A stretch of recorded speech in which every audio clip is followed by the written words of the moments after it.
इतना दान किया, वीडियो बना दान किया जाता है एक हाथ से, दूसरे हाथ को भी पता नहीं चलना चाहिए।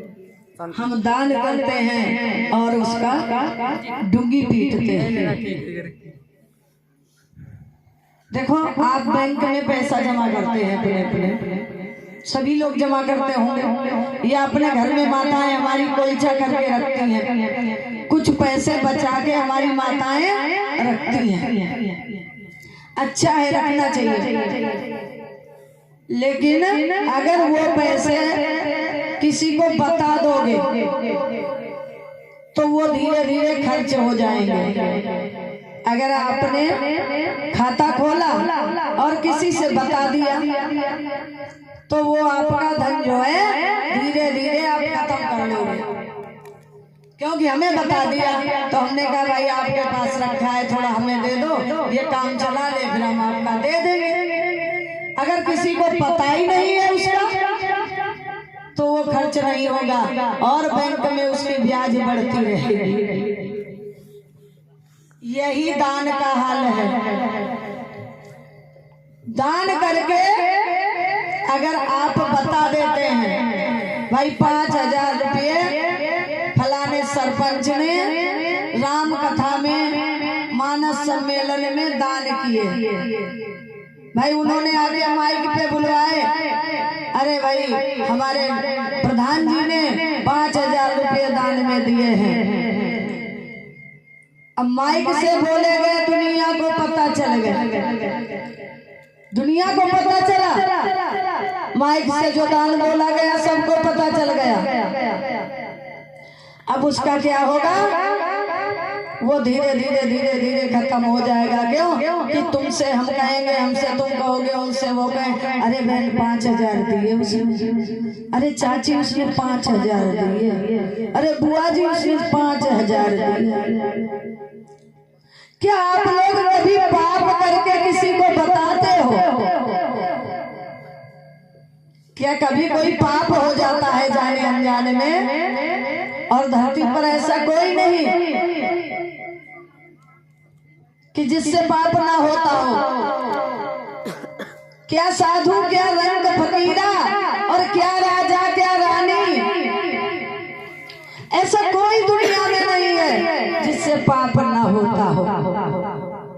और हम पाप करके किसी को नहीं बताते, लेकिन पुण्य करके हम सबको बताते हैं कि आज हमने इतना पुण्य कर लिया, आज हमने भागवत करा दी। कई लोग बार बार कहते हैं अरे हमने 25 भागवत करा, कई लोग बार बार कहते हैं हम 25 बार गंगा जी स्नान कराए।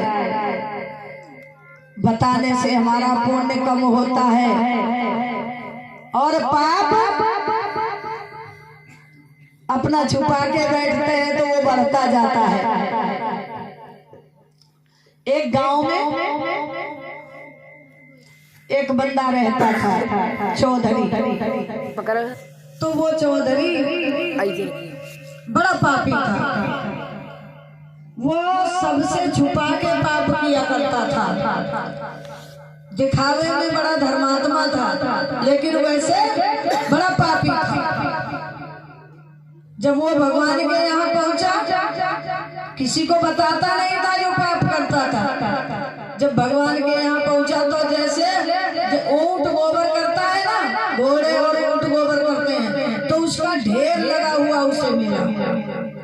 पूछा उसने धर्मराज से, धर्मराज महाराज ये क्या है? बोले भैया ये तेरा पाप है। बोले फिर? बोले ये सारे तेरे को खाने पड़ेंगे यहाँ। अब वो बेचारा डर गया। अभी तक वो जीवात्मा पहुंच के बात ही कर रही थी, मिट्टी पड़ी हुई थी, पिंजरा पड़ा हुआ है, लेकिन पक्षी उड़ के पहुंच गया है। भगवान ने कहा, कहने लगा महाराज हमें समय दो। बोले अब समय कहाँ, समय तो चूक गया। कि समय चूक फिर का पछताई, का बरसा जब कृषि सुखाई। बोले अब तो समय निकल गया। बहुत प्रार्थना की, भगवान ने कहा अच्छा अभी तेरा पिंगड़ा पड़ा है, अभी तू चला जा। लोग तैयारी कर रहे हैं, फूस फूस इकट्ठा किया कि भाई ले चलो ले चलो।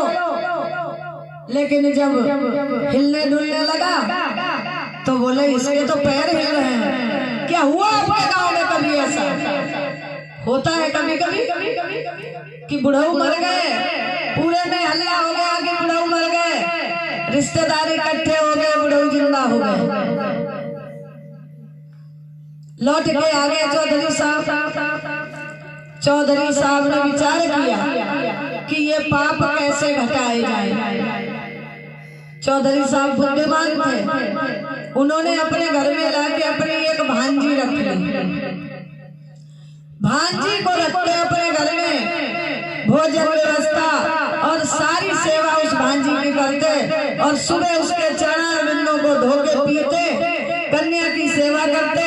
गांव वाले कहते इतना पापी आदमी, और इसने भांजी अपने घर रख ली। अरे ये जब से मर के जिंदा हुआ है तब से इसकी बुद्धि और ज्यादा खराब हो गई, सारा काम बुराई करने लगा। लेकिन हमारे राजा साहब ने कहा हम किसी की बुराई नहीं करेंगे। कोई आगे राजा साहब से कहता कि भाई चौधरी ऐसे कर रहा है, तो वो कहते हमें कोई मतलब नहीं, कर रहा है करने दो। 1 साल का समय दिया था ठाकुर जी ने। 1 साल तक वो अपनी भांजी के साथ रहा, धर्मयुक्त काम करता रहा। समाज उसे बुरा कहती रही, गाली देती रही। उसका 1 साल के बाद देहांत हुआ। जब वहां पहुंचता है तो वो जो छोड़ के आया था बड़े बड़े मोटे मोटे, उनमें से एक बचा, पूरा लगा था पहाड़ जैसा, उसमें से एक बच गया। बोले महाराज अभी एक बचा है? बोले भाई तुम्हारे गांव में एक राजा साहब थे, उन्होंने तुम्हारी बुराई नहीं की, इसलिए ये एक बच गया।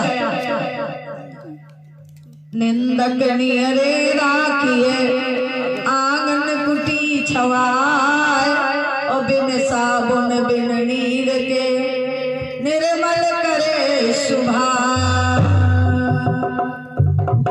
तो सबरी क्या करती? रात में उठती और मार्ग में बुहारी लगा देती, झाड़ू लगा देती। यानी अब पूछो सबरी के पास झाड़ू कहाँ से आई? सबरी के बहुत बड़े बड़े बाल थे, सबरी अपने बालों से झाड़ू लगाती थी। सबरी के पास कोई झाड़ू नहीं थी। और अगर भरोसा ना हो तो आनंद रामायण खोल के देख लेना, उसमें लिखा है। आनंद रामायण जो है हनुमान पोद्दार की ही लिखी हुई है। सबरी बुहारी लगाती है, रोज बुहारी लगा देती। साधु महात्मा सोचते कि भाई हमारा मार्ग कौन साफ करता है, देख नहीं पाते थे। एक दिन झाड़ी में पड़ी हुई सबरी सो और बुहारी लगाने को थोड़ा लेट हो गए। बड़ा मार्मिक प्रसंग है ये गाने बजाने का प्रसंग नहीं है, ये बड़ा मार्मिक प्रसंग है। भगवान और भक्त का है, गुरु और शिष्य का। सबरी देर से उठी, बुहारी लगा रही थी, जब तक ऋषि लोग आ गए। उन्होंने देखा कुछ तो पाखंडी थे और कुछ धर्मयुक्त थे। जितने पाखंडी ऋषि थे उन्होंने कहा अरे मैं तो अछूत हो गया, अरे नारी ने हमारे मार्ग को छू डाला, मैं तो अछूत हो गया। अपना ऊंचा कर करके धोती चला पीछे हट गए। और जो संत धर्मयुक्त थे उन्होंने आगे बढ़कर सबरी को उठा लिया। अरे बेटी, तूने मेरे मार्ग को निष्कंटक किया है, तेरा जीवन निष्कंटक हो जाए, आशीर्वाद देने लगे। तो भैया 5 उंगली है, 5 उंगली एक जैसी नहीं है।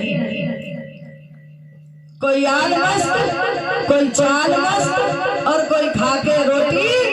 लाल मस्त, अपनी अपनी मस्ती में सब मस्त है।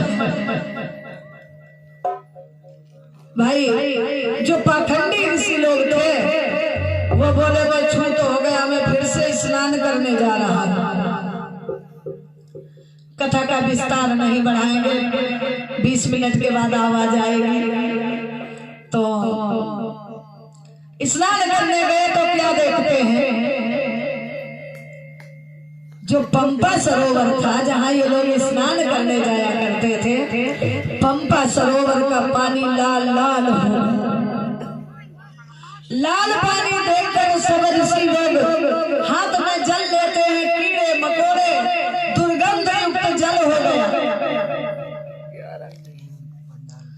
तो कुछ तो कहते हैं हमने सबरी का अपमान किया इसलिए हुआ, और कुछ कहते हैं नहीं मेरे मार्ग को सबरी ने छू लिया। कौन को सुख दुख कर दाता,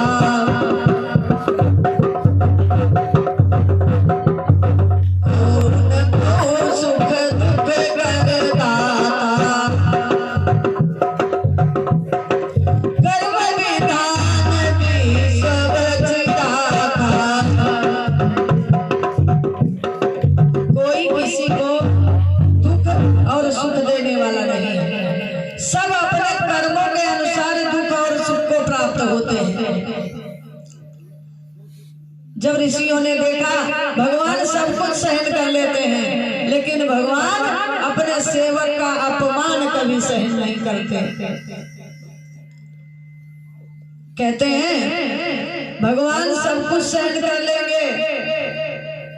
भगवान कहते हैं मैं भक्तों का दास, भगत मेरे मुकुट मणि। ठाकुर जी कहते हैं कि जो तू ध्यावे एक पग और मैं ध्याऊं पग साथ, और जो तू काठ कठोल है तो मैं लोहे की लाट। सबरी का अपमान करके जो संतों ने जल देखा दुर्गंध युक्त हो गया। मतंग ऋषि ने सबरी से कहा बेटी आज से तू हमारे आश्रम पर रहे। समाज हमेशा एक जैसे ही होता है। कौन कहता है त्रेता युग में, कौन कहता है त्रेता युग में दुर्बुद्धि लोग नहीं थे। त्रेता युग में अगर दुर्बुद्धि लोग न होते तो हमारी सीता मैया को अग्नि परीक्षा नहीं देनी पड़ती। अगर दुर्बुद्धि लोग न होते तो हमारी सीता मैया को वनवास में नहीं जाना पड़ता। सब समय सतयुग में सत्य प्रधान था, और त्रेता में मर्यादा प्रधान है, और द्वापर में कर्म प्रधान है, और कलयुग में धर्म दान प्रधान है। तो जब वो साधु संत वापस लौट के आए, मतंग ऋषि ने कहा क्षमा याचना कर लो, ये भगवान की भक्त है। सबरी सेवा पूजा करने लगी, मतंग ऋषि के आश्रम में निवास करती है। और बहुत समय व्यतीत हो गया। इधर राम जी वन में आए हैं। राम जी वन में खाली रावण का वध करने के लिए नहीं आए थे, वन में बड़े भक्त थे, वन में बड़े ऋषि मुनि भगवान राम का दर्शन करने के लिए व्याकुल थे, उन्हें दर्शन देने के लिए आए थे। अरे रावण को तो अगर भगवान मारना चाहते तो एक भ्रकुटी टेढ़ी करने पर, एक भाव टेढ़ी करने से ही मार देते, लेकिन नहीं, वो तो जन जन का कल्याण करने के लिए आते हैं। जब हमारी धरा भूमि पर आते हैं तो जन जन का कल्याण करने के लिए आते हैं, और जन जन में तो मनुष्य और जानवर पशु पक्षी सभी आ जाते हैं। जो जनेंद्रिय द्वारा उत्पन्न हुए हैं वो सारे ही जन हैं। भगवान वनवास में आते हैं, इधर सीता मैया का हरण हो जाता है, और सीता मैया को ढूंढते ढूंढते भगवान श्री राम अरण्य वन में पहुंचते हैं। और इधर मतंग ऋषि का समय पूरा हुआ, कथा सबरी तक ही है। मतंग ऋषि का जब समय पूरा हुआ तो एक दिन मतंग ऋषि ने सबरी को अपने पास बुलाया और कहा, बेटी मेरे पास आओ। सबरी जाती हैं, हाँ गुरुजी। बोले बेटी अब मैं बहुत बड़ी हो गई, मेरा जीवन पूरा हुआ, शरीर पूर्ण होगा, मैं जाने वाला हूँ, तुम इसी आश्रम में रहना। सबरी कहते हैं, बाबा कैसे रहूंगी, यहाँ आसपास के ऋषि लोग हमें नहीं रहने देंगे। कहने लगे, नहीं, तुम्हें अपने आश्रम से बाहर कहीं जाने की आवश्यकता नहीं है। अपने फल फूल आपके आश्रम में है, पंपा सरोवर आपके पास में है, स्नान करना, पूजन करना, भोजन करना, कंदमूल फलों का भोजन कर लिया करना, तुम्हें कहीं जाने की आवश्यकता ना है, तुम यहीं रहना। मतंग ऋषि कहते हैं सबरी से, बेटा तुम्हें इसी आश्रम में राम मिलेंगे। कौन मिलेगा? राम आएंगे। बोले महाराज हमने तो देखे भी नहीं राम कैसे होते हैं। बंद करें, मैं पहचानूंगी कैसे कि राम कैसे होते हैं, आएंगे मैं क्या जानूं। कितनी हमारी भोली भक्त है सबरी। कहते हैं सबरी ने क्या वेद पुराण पढ़े?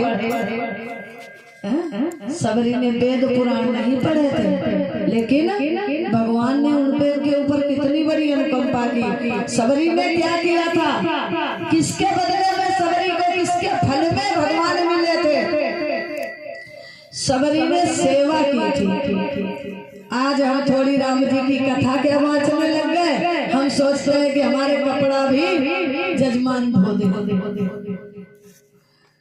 सबरी ने सेवा ली नहीं थी, सबरी ने सेवा दी थी। और हमारा भी फर्ज बनता है, हमारा भी कर्तव्य है कि जब तक हमारे हाथ पैर चले तब तक हमें ज्यादा किसी से सेवा नहीं लेनी चाहिए। अब गुरुओं ने क्या बना लिया है कि 2 चेले पाल लिए और भाई तू हमारा अचला धो दे मारे, तू हमारा ये काम कर देना रे।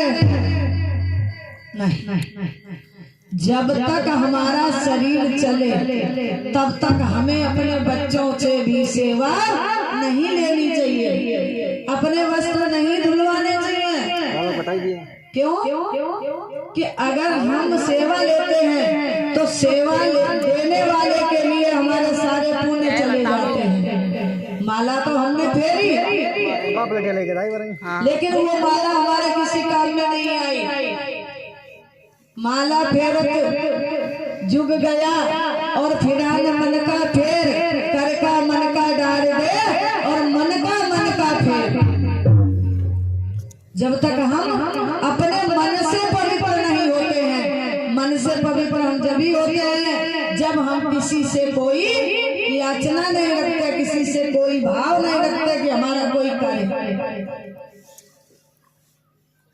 हनुमान जी का नाम हनुमान पड़ा, उन्होंने अपने मान का हनन कर दिया, सेवा की। राम जी सबको सेवा बांट रहे थे कि तू ये करना, तुम ये करना, तुम ये करना। हनुमान जी बैठे रहे चुपचाप। बोले महाराज हमारे लिए कोई सेवा नहीं।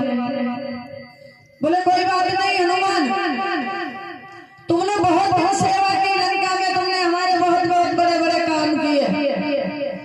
हनुमान जी बोले नहीं, हमें तो सेवा चाहिए। बोले हमको कोई सेवा बची नहीं, हम आपको क्या सेवा दें। हनुमान जी चले आए और राम जी के आगे चुटकी बजाने लगे। बोले कोई नहीं, हमें सेवा मिल गई, हम तो चुटकी बजाया करेंगे। तो हनुमान जी ने चुटकी बजाने की सेवा ढूंढ ली, सबरी ने झाड़ू लगाने की सेवा ढूंढ ली। और भाइयों, मेरी बहनों, माताओं, जो मंदिर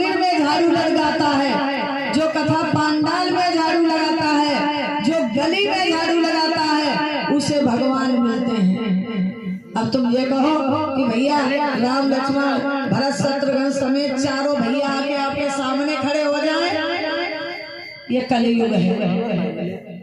इसमें अगर हमारी भावनाएं शुद्ध हो जाए तो समझ लो हमें भगवान मिल गए। अगर हमें संसार में जितने लोग हैं सब भगवान का स्वरूप दिखने लग जाए तो समझ लो सब भगवान मिल गए। सिया राम मैं सब जग जानी, सिया राम मैं सब जग जानी, करहु प्रणाम जोरी जुग पानी, करहु प्रणाम जोरी जुग पानी। जब हमारा भाव जो कहीं इस प्रकार का बन जाए कि संसार में जितने भी लोग हैं सब भगवान का स्वरूप है, तो हमारे के लिए हम एक राम राम कहते हैं सबसे, राधे राधे राम राम राम राम। इसका तात्पर्य क्या है? अगर हमें सुबह से शाम तक 50 लोग मिले तो 50 लोगों से हमने कहा राम राम, 2 बार हमने राम का नाम बोला और 2 बार उसने भी कहा राम राम भैया राम राम, 2 बार वो भी बोले तो ये 4 बार हो गया। और ऐसे क्रम से पूरा दिन बोलते रहे तो कम से कम हमारी एक माला तो पूरी होगी। बैठ के माला नहीं कर पाए लेकिन हमारी राम नाम की माला पूरी हो जाती है। मतंग ऋषि ने कहा कि राम आएंगे, कहने लगी मैं जानती नहीं हूँ राम कैसे होते हैं, कहाँ से आएंगे। जब सबरी ने कहा मैं नहीं जानती तो गुरुजी ने बताया क्या कहा, बोले तुम्हारी कुटिया में अन्य कोई पुरुष नहीं आएगा। अगर तुम्हारी कुटिया में कोई पुरुष आएंगे तो कौन आएंगे? मर्यादा पुरुषोत्तम राम आएंगे, बाकी कोई पुरुष तुम्हारी कुटिया में कभी भी नहीं आएगा। सबरी ने अपने गुरु की बात को गांठ में बांध लिया और मतंग ऋषि का शरीर पूरा हो गया। मतंग ऋषि का शरीर पूरा हो गया। सबरी ने जो भी उनका था अंतिम संस्कार कर दिया, महाराज की खोरसी कर दी। अभी खोरसी अपने यहाँ पे जो है खोरसी होती है साधु संतों की। साधु संत जो होते हैं वो अपना अंतिम संस्कार पहले ही कर जाते हैं। ये दंड लेने का अर्थ यही होता है कि हम शरीर में जीवित हैं, केवल हमारे अंदर सांस है, हम इस दुनिया में जिंदा नहीं है, इस दुनिया से हमारा कोई मतलब नहीं है। मतंग ऋषि का अंतिम संस्कार किया सबरी ने और अपना जीवन यापन करने लगे। बहुत समय व्यतीत हो गया। धीरे धीरे सबरी का नित्य नियम था, क्योंकि हमें पता चल जाता है आज हमारी बुआ आ रही है, आज हमारी मामी आ रही है या मामा जी आ रहे हैं, तो हम पहले से ही नाश्ता तैयार करके रखते हैं। फोन कर देते हैं कि भाई आज कुछ लेके आना, आज हमारा भाई आ रहा है, उसके लिए नाश्ते के लिए सामान चाहिए। तो सबरी को पता है राम आएंगे, सबरी को मालूम है राम आएंगे, तो सबरी रोज बेर चुन चुन के बेर लाती हैं और भगवान के सामने रख देती हैं और इंतजार करते हैं कि राम आएंगे। कब आएंगे ये पता नहीं था। अगर आज के शिष्य होती, आज की शिष्या होती तो गुरु जी के झोटा पकड़ के और उखाड़ लेती। गुरु जी तुमने बता दिया राम आएंगे, राम आएंगे, हमें इतने दिन बीत गए, 3 घंटे बैठे बैठे बीत गए, अभी तक नहीं आए। तो सबरी धीरे धीरे पूरी हो गई। एक दिन कहने लगी राम आने के लिए बोला था गुरुजी ने कि राम आएंगे, लेकिन अब तक नहीं आए। जब वो बिल्कुल पूरी हो गई, जर्जर शरीर हो गया सबरी का, तो सबरी ने एक दिन भगवान से प्रार्थना की और कहने लगी भैया अब तो मेरा कह रही है कागा चुन चुन खाइयो मेरे चुन चुन खाइयो मांस और दोने नामत खाइयो मोए प्रभु मिलन की आस। सबरी भगवान से प्रार्थना करती है और कहती है भगवान चाहे मेरे सारे शरीर को नष्ट कर देना लेकिन मेरे नेत्रों को बनाए रखना, क्योंकि अगर मेरे नेत्र बने रहेंगे तो मैं राम जी का दर्शन कर लूंगी, और अगर नेत्र भी कागा तूने खा लिए तो मैं काहे से भगवान के दर्शन करूंगी। एक दिन सबरी अपने घर में बुहारी लगा रही है और झाड़ू बुहारी करते भी हमें राम का नाम लेना चाहिए। अगर हम झाड़ू बुहारी करते हुए राम का नाम लेते हैं, ये कहते हैं कर से कर्म करो विधि नाना, कर से कर्म करो विधि नाना, और मन राखो जहाँ का निधाना, मन राखो जहाँ का निधाना।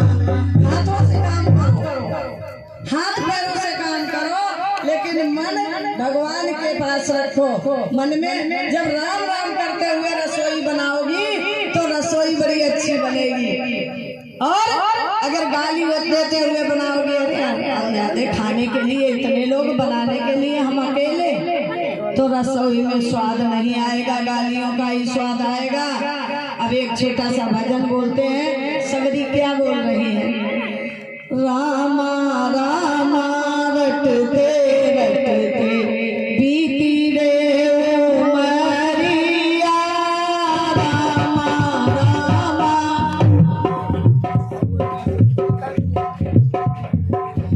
रामा रामा रटते रटते बीती रे उमरिया, रामा रामा रटते रटते बीती रे उमरिया, रघुकुल नंदन कब आओगे, रघुकुल नंदन कब आओगे, सबरी की जो परिया, रामा रामा रटते रटते बीती रे उमरिया, रामा रामा रटते उमरिया, रामा रामा रटते रटते बीती रे उमरिया। सबरी कहती है हे प्रभु कब आओगे? जब हमारे प्राण चले जाएंगे, जब ये शरीर चला जाएगा, मैं सबरी भिलने की जाई भजन भावना जानू रे, मैं सबरी भिलने की जाई भजन भावना जानू रे, राम तुम्हारे दर्शन खातिर वन में जीवन पालू रे, राम तुम्हारे जीवन खातिर वन में जीवन पालो रे। हे भगवान मैं भजन नहीं जानती, पढ़ी लिखी नहीं हूँ, अरे चरण कमल से निर्मल कर दो, चरण कमल से निर्मल कर दो, दासी की जो परिया, रामा रामा रटते रटते बीती रे उमरिया, रामा रामा रटते रटते बीती रे उमरिया, रामा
करते